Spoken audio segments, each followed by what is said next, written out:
Hello and welcome back to new series of SolidWorks tutorials. We finished recently with the series of weldment, and in this tutorial we're going to start a new series talking about the assemblies.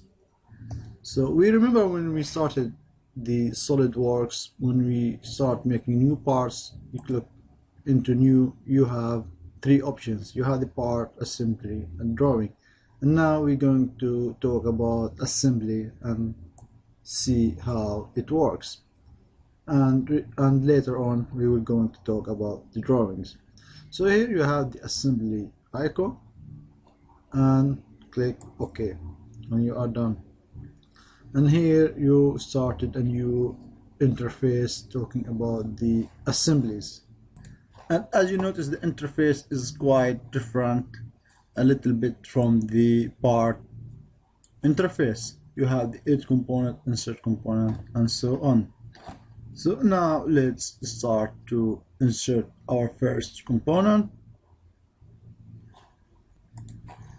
So here you have the browse, then you select your part, then click OK.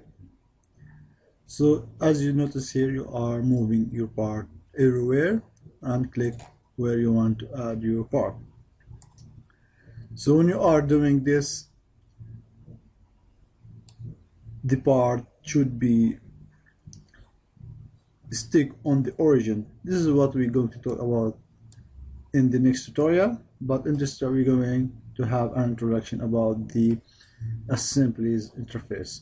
So as we said, it's quite different from the part, and it has its own menu, the assembly menu with its functions. And here another important thing, you have the mates, where you will be able to create mates between different parts.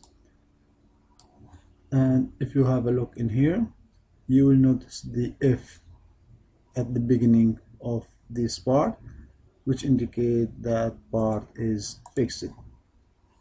So in the next tutorial we're going to try to insert more parts and see the difference between the fixed and the minus sign, and also we're going to try to figure out the positions where this part is inserted.